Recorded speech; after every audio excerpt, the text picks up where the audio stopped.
كتاب الله دستوري كتاب الله دستوري وخير الخلق أسوتنا بسنته جلا نوري لهدي الحق أرشدنا.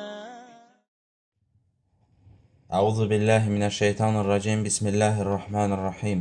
الحمد لله رب العالمين والعاقبة للمتقين فلا عدوان إلا على الظالمين والصلاة والسلام على نبينا محمد وعلى آله وصحبه والتابعين. رب اشرح لي صدري ويسر لي أمري واحلل عقدة من لساني يفقهوا قولي. Amma ba'd. İlk öncə əziz qardaşlarım, öz nəfsimi, sonra sizin hər birinizi Allah Azze və Cəllədən haqq təqvası ilə qorxmağı və Rasulü sallallahu aleyhi və səlləmin yolunu tutub getməyi tövsiyə edirəm. Şübhəsiz ki, sözlərin ən doğrusu Allah Azze və Cəllənin sözü, yolların ən gözəli isə Rasulullah sallallahu aleyhi və səlləmin yoludur. Və qarşıdan Ramazan ayı gəlir. Xeyirli bir ay gəlir, bərəkətli bir ay. Bu ayda insanın etməsi gerəkən və etdiyi bir çox əməllər var ki, öncədən bunları tərk etməsi lazımdır. Biz də Allah Azze və Cəllənin izni ilə dedik ki, yeni bir dərs silsiləsinə başlayaq və bu dərslərin içərisində olan şeylər isə Allah Azze və Cəllənin bizə vermiş olduğu nemətləri xatırlamaqdır. Çünki bilirsiniz, insanoğlu qafildir, insanoğlu unutqandır. Daim xatırlanmağa və xatırlatmağa ehtiyacı vardır. Və biz də Allah Azze və Cəllənin bu nemətlərini xatırlayaraq Allaha haqqı ilə qulluq etmək üçün nə etməyimiz lazımdır? Haqqı ilə dinləməyimiz və haqqı ilə əməl etməyə çalışmağımız lazımdır. Və Allah həmd olsun ki, bu dərs silsiləmizə başlaya bildik. Neçə vaxtı danışırdıq qardaşlarla, amma olmurdu və Allah həmd olsun ki, başlaya bildik. Və Allah Azze və Cəllədən istəyim budur ki, Allah Azze və Cəllə bunun ardını da gətirməyə bizləri müvəffəq etsin və bizləri eşidib faydalanan insanlardan etsin. Və danışmaq istədiyimiz nemət ki var, Allah Azze və Cəllənin bizim üzərimizdə olan neməti, yəni Allah Azze və Cəllə necə ki ayətlərində buyurur ki, Allahın nemətlərini saymağa qalxsanız, Allahın nemətlərini sayıb bitirə bilməzsiniz. Bəs bizlər niyə Allahın nemətlərinin fərqində deyilik? Necə ki sələfdən birisi gözəl bir sözü var, buyurur ki, nemətin qədir qiyməti yoxluğunda bilinir. Diqqət edin, nemətin qədir qiyməti yoxluğunda bilinir. Yəni insanın əlində bir nemət olduğu zaman onun qədrini bilmir. Bunu hər şey üçün düşünə bilərsiniz. İnsan ailəsi olsun, insanın sağlamlığı olsun. İnsan sağlam olanda xəstəliyi düşünmür və sağlamlığının qədrini bilmir. İnsanın gözəl bir ailəsi olanda, salih bir zövcəsi olanda, salih bir övladı olanda onun qədrini bilmir. Amma nə zaman ki o nemət əlindən çıxır və o nemətin qədrini bilməyə başlayır. Həmçinin bu nemətlərdən birisi və günümüzdə ən önəmlisi olan haqqında danışmaq istəyirəm. Bu nemət nədir? Bu nemət vaxt nemətidir.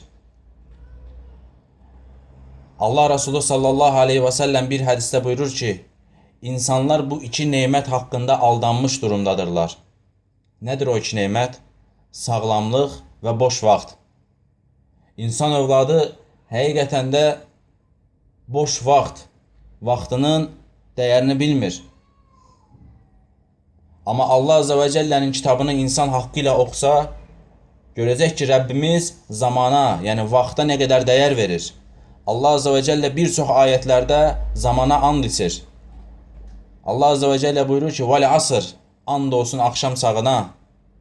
Allah Azze və Cəllə Duha surəsində buyurur ki, vəd-duhə, and olsun səhərə. Vəl-leyli izə səcə, and olsun sakitləşən gecəyə. Və Allah Azze və Cəllə başqa bir ayətdə buyurur ki, وَالْلَيْلِ إِذَا يَخْشَى and olsun yeryüzünü zülmətə bürüməkdə olan gecəyə. Və bunun kimi bir neçə ayətlər var. Yəni Rəbbimizin yanında zaman dəyərlidir, vaxt dəyərlidir və Rəbbimiz bu şeylərə and içir. Bəs zaman nədir? Zaman sələfimizin yanında necə ölçülürdü? Sələfdən birisi buyurur ki, mirvarilər zamanla satın alınır, amma zaman mirvarilərlə satın alınmaz. Nə deməkdir bu? Yəni zaman keçdikcə sən o mirvariləri, o altınları, o qızılları əldə edə bilərsən. Amma zamanı o mirvarilərlə, altınlarla, qızıllarla əldə edə bilməzsən. Sələfdən birisi vaxtın, zamanın dəyərini izah etmək üçün deyir ki, mən Əsr surəsinin mənasını bir buz satıcısından öyrəndim. O satıcı qışqıra-qışqıra hamıya belə deyirdi: mayası əlində əriyən bu adama yazığınız gəlsin. Mayası əlində əriyən bu adama yazığınız gəlsin. Yəni qoymuş olduğu sərmayəsi əlində əriyən bu adama yazığınız gəlsin deyirdi. Və mən də deyir bu ayəti xatırladım. İnnəl insənə ləfī xusur. Həqiqətən də insan ziyan içərisindədir. Və deyir mən bu ayətin mənasını o zaman anladım. Və dedim ki, həqiqətən də bu ayətin mənası elə budur. Həqiqətən də vaxt buz kimidir. Buz əridikcə tükənir, tükəndikcə yox olur və sonda isə sahibinə zərər edir. Belə bir satıcı, xüsusən də bu buzu isti bir havada satırsa, onu bir an belə başqa şeyə vaxtı olmaz. Nə boş bir kəlmə işlətməyə, nə deyib gülməyə, nə bir yerə misafirliyə getməyə, nə televizora baxmağa, nə də başqa bir şey onun qayəsindən alıqoya bilməz. Çünki o bir an öncə o buzları satmalıdır. Hava istidir və o buzları sata bilməsə, o buzlar onun əlində əriyəcək. Bizim həyatımız da belədir. Ömrümüz bir saniyəsi belə nədir? Bizim üçün dəyərli olmalıdır. Çünki ömrümüz sona doğru gedir. Və biz bu ticarəti haqqı ilə yerinə yetirməmiz və ömrümüzü bir buz kimi ərimədən etməmiz gerəkənləri etməmiz lazımdır. Əgər belə etməsək, artıq əbədiyyən zərər içində qalmağa məhkum olacağıq. Bundan Allaha sığınırıq. Yəni, yenidən bir sərmayəmiz olmayacaq. Gedək yenidən o buzları alaq, yenidən həyatımızı geri qaytaraq, belə bir şey olmayacaq. Artıq o sərmayə getdikdən sonra sonunda ya zərər edənlərdən, ya da xeyrə nail olanlardan olacaq. Ona görə də insan övladının zamanını boşa sərf etməməsi lazımdır. Allah Resulü sallallahu aleyhi və səlləm bir hədisdə buyurur ki, heç bir qul qiyamət günündə ömrünü harada tükətdiyindən, elmi ilə nə qədər əməl etdiyindən, malını haradan qazanıb, haraya xərclədiyindən, bədənini harada qocaltdığından soruşulmadıqca bir addım belə tərpənə bilməyəcəkdir. Və bu hədisdən çıxarılası hikmətlər çoxdur, fəqət biz buradan bizim mövzumuza uyğun olan nədir? Bu hissəsidir ki, ömrünü harada xərclədiyindən. Baxın, insanlar sonunda bəsit bir dünyalıq üçün aylarca, illərcə imtihana hazırlaşırlar. Universitet imtihanlarına, məktəb imtihanlarına. Bütün həyatlarını ona görə düzənləyirlər. Yatışlarını, duruşlarını, yeməklərini, içməklərini, vaxtlarını, hər bir şeylərini nə edirlər? Onun üçün ayarlayırlar. Bəs bu imtihanın sonucunda nə var? Sonucunda bəsit bir dünyalıq, bəsit bir iş, amma nədir? Əbədi heç bir şey yoxdur. Baxın, bu dünyada olan imtihandır.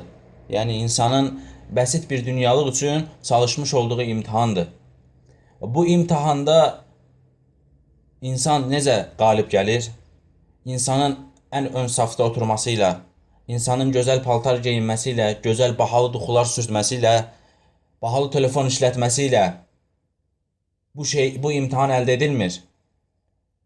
Bu imtihan nə ilə əldə edilir? İnsanın qarşısında olan vərəqinə diqqətini yönəltməsi və o verilən suallar üzərində ondan tələb edilən şeyləri haqqı ilə etməsi ilə zəfər olunur.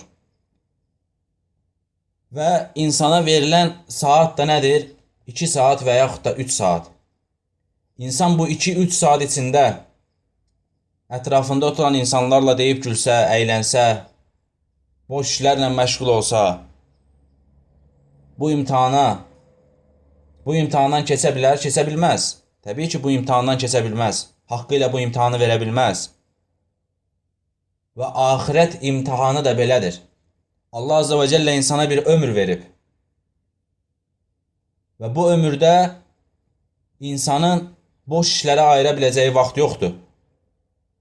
İnsanın Allahın kitabına yönəlməsi və ondan tələb edilən şeyləri haqqı ilə etməsi lazımdır ki, bu imtahandan keçə bilsin. Baxın, dünyalıq imtahanlarda bir çox çətinliklər vardır. O çətinliklərdən birisi nədir? Yanındakindən yardım tələb edə bilməzsən. Yanındakinin dəftərinə baxa bilməzsən. Amma Allah Azze və Cəllənin imtahanında elə bir şey yoxdur. Allah Azze və Cəllə yanında öndə gedənlərə baxıb, onlardan yardım tələb edə bilərsən. Allah Azze və Cəllə bir ayətdə buyurur ki, وَتَعَاوَنُوا عَلَى بِرِّ وَالتَّقْوَى Yaxşılıq etməkdə və Allahdan qorxmaqda bir-birinizə yardım edin. Yəni, sən bu imtihana yaxşı çalışan insanlarla, Allahın dininə haqqı ilə hizmət edən insanlarla oturub duracaqsan, onlara baxacaqsan və onlardan yardım istəyəcəksən. Allah Azze və Cəllə bizlərə bu qapını bağlamamışdır. Allah Azze və Cəllə əksinə bu qapıya bizi təşviq etmiş, bizi buna doğru yönləndirmişdir. Bəs əziz qardaşlarım, bu imtihana haqqı ilə hazırlaşmağın ən başında duran sərmayə nədir? Bizim sərmayəmiz bizim vaxtımızdır. Baxın, bəzi insanların ağzında gəzən sözlərdən ən məşhur sözü sizə zikr edəcəm. Birindən soruşursan ki, neynirsən, işin gücün, necəsən? Deyir ki, dünyada deyir, vaxtımı öldürürəm, vaxtımı keçirirəm deyir və ya. Yəni, subhanallah, vaxt o qədər dəyərsiz, o qədər pis bir şeydir ki, insanlar onu televizorun, stadionlarda, televizorların qarşısında, kafelərdə, oyun əyləncələrdə öldürməyə çalışır. Bu, Allaha iman etməyən kəslərin halıdır. Bəs Allaha iman edən tevhid əhli müsəlmanlar bu haqda nə düşünür? Yəni, onlar da mı vaxtlarını öldürməyə, vaxtlarını boş şeylərə keçirməyə, yəni vaxtımızı öldürək, vaxtımızı keçirdək düşüncəsindədirlərmi? Üzlərək deyirəm ki, onlarla, yəni o küfr əhli ilə, vaxtını öldürməyə çalışan küfr əhli ilə tevhid əhli arasında bu məsələdə çox az bir fərq var. Yəni, müsəlmanlar, tevhid əhli, xüsusən də bu ölkələrdə, İslam olmayan ölkələrdə yaşayan müsəlmanlar vaxtını, yəni vaxtı o qədər mi dəyərsizdir ki, o insan vaxtını öldürür? Xüsusən də gənc qardaşlarımız Allahın dinini öyrənib insanlara haqqı ilə çatdıra biləcək və yaxud da internetdən yaxşı anlayan qardaşlarımız dəvətçilərin dəvətini dünyanın dörd bir tərəfinə yaymağa qadir olan qardaşlarımız, yəni onların vaxtı o qədəmir dəyərsizdir ki, onlar vaxtını boş yerə xərcləyirlər. Və sonda da nə istəyirlər? Sonda da bu imtahandan keçmək istəyirlər. Xeyr. İnsan vaxtını boş keçirsə, vaxtını əbəs yerə keçirsə, o insan bu imtahandan keçə bilməz. Ona görə bir müsəlman vaxtının dəyərini bilməli və bir xeyir işi bitirdikdən sonra ara vermədən, istirahət etmədən başqa bir işə keçməlidir. Allah Azze və Cəllə bu xüsusda buyurur, وَإِذَا فَرَغْتَ فَنْصَبْ İşlərini qurtaran kimi Allah yolunda çalış. فَإِلَى رَبِّكَ فَرْغَبْ Ancaq Rəbbinə üst tut. Baxın, Rəbbimiz necə də gözəl buyurdu. Bir işi qurtardın mı, həmən başqa bir işə giriş və Rəbbini arzula, onun üçün çalış. Və Allahın rızasını qazanmaq üçün çalışacaq işlər çoxdur, çalışanlar isə azdır. Allaha haqqı ilə ibadət etmək, oruç tutmaq, sədəqə vermək, müsəlmanların xəstə olanlarını ziyarət etmək, əsirlikdə olanlarını ziyarət etmək, dəvət, ailə haqları, ailənlə ilgilənmək və s. Müsəlman üzərində nə qədər görevlər var. Yəni, bu qədər görevi olan bir müsəlman Allah üçün işini, zamanını boş yerə xərcləyə bilərmi? Amma bizlər niyə məhrum olduq bu əməllərdən? Yəni Allah üçün 8 saat yatan, yəni Allah üçün sizə sual verirəm. 8 saat yatan, 8 saat işləyən, 8 saat yeyib içib əylənən müsəlman necə Rəbbinin dini üçün zaman ayırsın? Necə bu xeyir əməllərə zaman ayırsın? Bəs bunu bizdən tələb edən kimdir? Allah və Rəsulu mudur? Yəni Allah və Rəsulu mu bizdən tələb etdi 8 saat yatın, 8 saat yeyin için əylənin, 8 saatda işləyin? Xeyr, Allah və Rəsulu bunu bizdən tələb etmədi. Bunu bizdən kafir dediyimiz küfür toplumları tələb etdi. Və bu sistemi onlar bizim başımıza sardı. Bunun səbəbi nədir? İnsanları Allah yolundan alıqoymaq. Bunun tək səbəbi insanları Allah yolundan alıqoymaqdır. Bəs bundan qurtulmağın yolu varmı? Var. Bəs kimlər üçün var bundan qurtulmağın yolu? Bunu özünə dərd edən kəslər üçün. Əgər bir müsəlman bunu özünə dərd edirsə ki, mən 8 saat yatıram, 8 saat işləyirəm, 8 saatda yeyib içib əylənirəm. Əgər bir müsəlman bunu özünə dərd edərsə, onun üçün alternativ yolların bir faydası olacaq. Amma bir müsəlman bunu özünə dərd etməzsə, heç bir alternativ yolun ona zərrə qədər də bir faydası olmaz. Gəlin baxaq. İllərdir insanların, nəinki illərdir, əsrlərdir insanların dilindən düşməyən alimlər necə yaşadılar? Qısa bir ömürləri o qədər bərəkətli oldu. Cildlərlə kitablar yazdılar. O zamanda bizim kimi bir qələmləri yox idi. Yəni hazır bir anda neçə səhifə yazmaq kimi bir şansları yox idi. Yazanda belə əziyyət çəkərək yazırdılar. Bəs necə oldu ki, onlar qısa bir ömür içərisində cildlərlə kitab yazdılar və Allah Azza və Cəllə onlara bərəkət verdi. Əsrlərcə onlar insanların dilində zikr edilir. Əsrlərdir insanlar onlara rəhmət oxuyur, insanlar onlar üçün dua edir və insanlar onlardan faydalanır. Yetişən tələbələr, yetişən dəvətçilər onların sayəsində, yəni səbəb olaraq onların sayəsində yetişirlər. Gəlin baxaq, onların həyatlarında nələr oldu, necə yaşadılar və bəzi isə sələfdən olan nəqilləri oxuyacağam.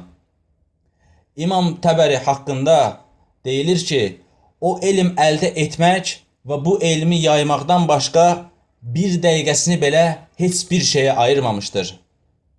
Həmçinin Süleyman Ər-Razi vaxtını boşa keçirməmək üçün bir tərəfdən yazı yazar və bir tərəfdən də hafizəsində Quran əzbərini təkrarlayardı. Baxın, sələfdən biri tələbələrinə deyir ki, dərsdən çıxdınızmı, evə birlikdə getməyin, ayrı-ayrılıqda gedin. Əgər birlikdə getsəz, söhbət edib başınız qarışar. Amma ayrı-ayrı getsəniz, oxuduqlarınızı təkrarlayar və yaxud da Quran oxuyub əzbərləyərsiniz. Baxın, necə də bizim gözümüzdə bəsit görünən bir şeylərə onlar necə dəyər verirlər. Yəni bizim üçün, biz nə düşünürük? Adam da 7 saat, 8 saat dərsdə oturub, 7 saat, 8 saat dərs çalışıb. Yəni gedəndə də yol boyu 10-15 dəqiqə danışmaq onun haqqıdır. Amma elə deyil onların yanında. Onların yanında o vaxt belə dəyərlidir, o vaxtını belə Allahın dini üçün xərcləyəcəksən. Baxın, Həmbəli alimlərindən biri deyir ki, mən yeməyə olduqca çox bir az zaman ayırardım. Və yediyim yeməyi, yediyim çörəyi suya salıb yumşaldardım və sonra ağzıma qoyardım ki, onu çox çeynəmək mənim vaxtımı almasın. Subhanallah. Baxın, bu sözü yenidən təkrar edirəm.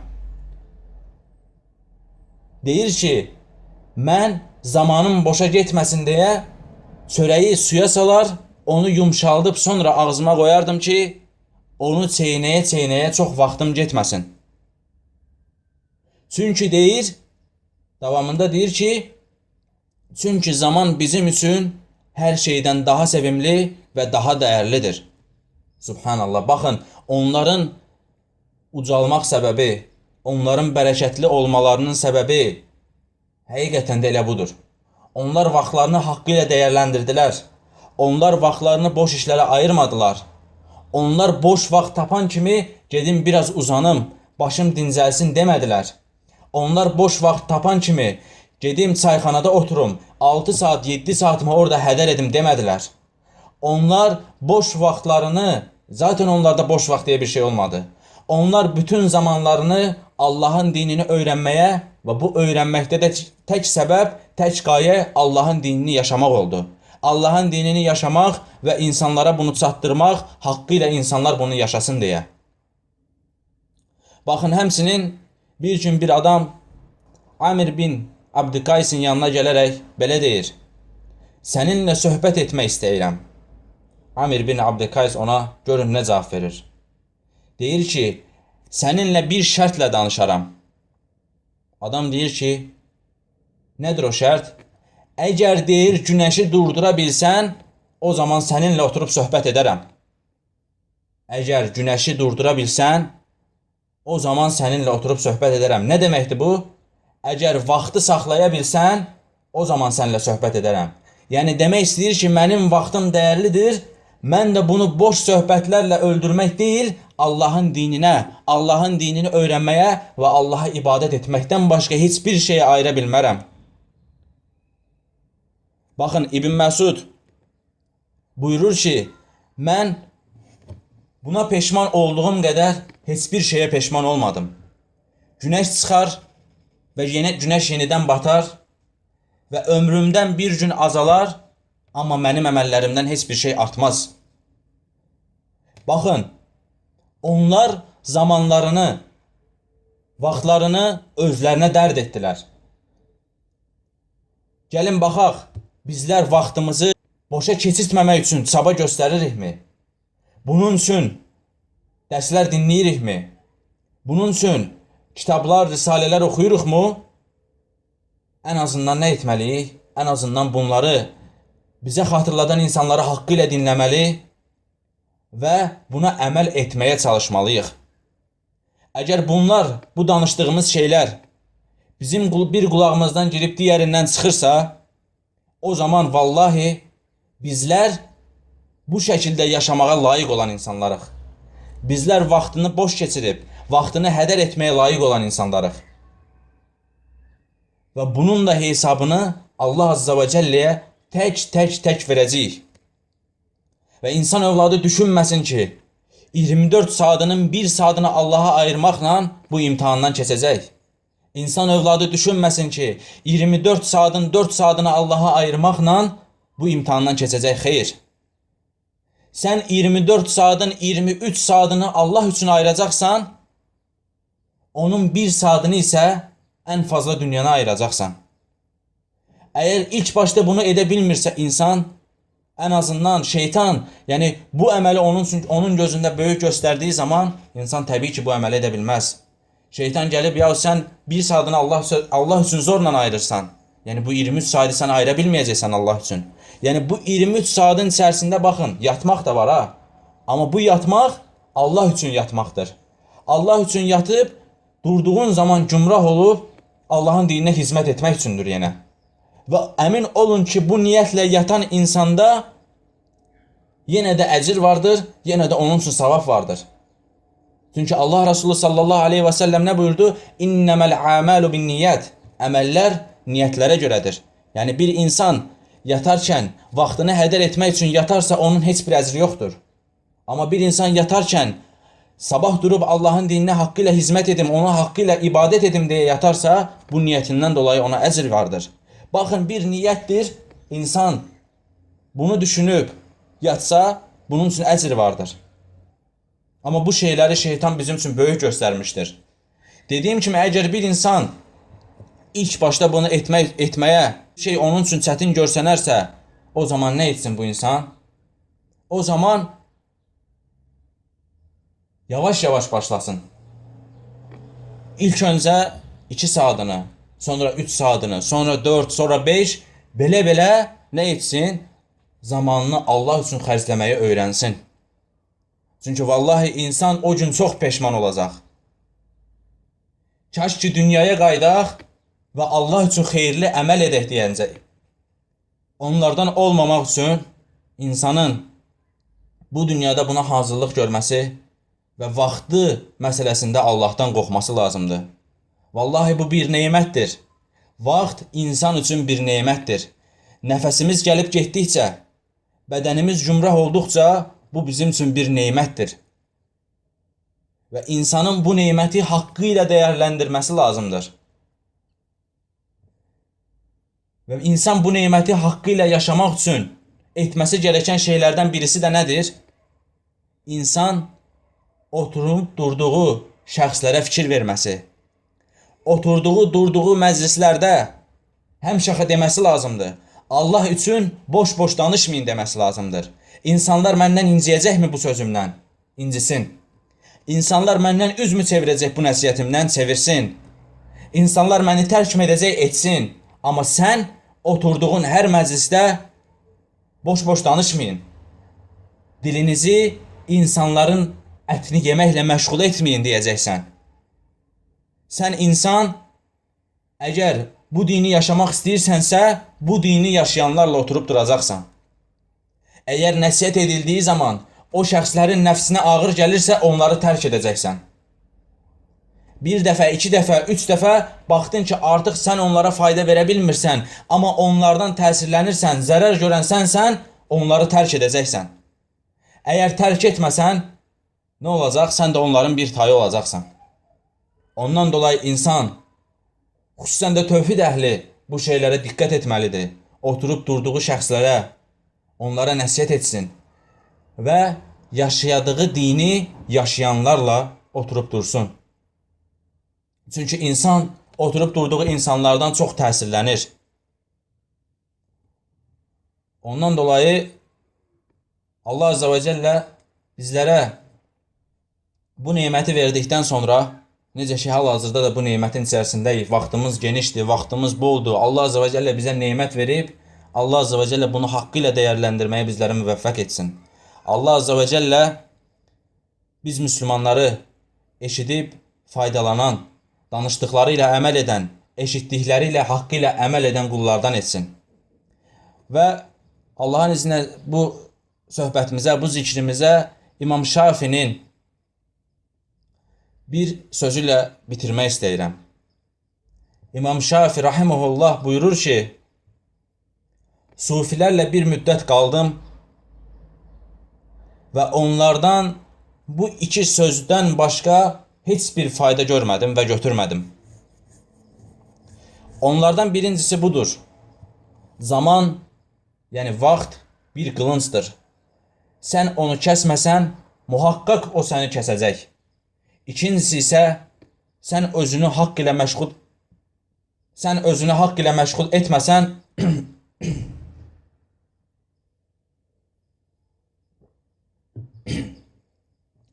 İkincisi isə deyir, sən özünü haqq ilə məşğul etməsən, nəfsin səni batil işlərlə məşğul edəcək.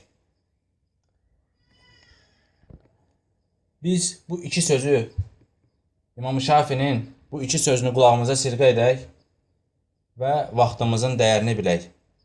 Və axirud davana və nilhamdulillahi rabbil alamin. وهم يصطرخون فيها ربنا أخرجنا نعمل صالحا غير الذي كنا نعمل أولم نعمركم ما يتذكر فيه من تذكر وجاءكم النذير فذوقوا فما للظالمين من نصير. Onlar orada fəryad qoparıb yalvaracaqlar. Ey Rəbbimiz, bizi buradan çıxart ki, əvvəllər etdiyimiz əməlləri deyil, yaxşı əməllər edək.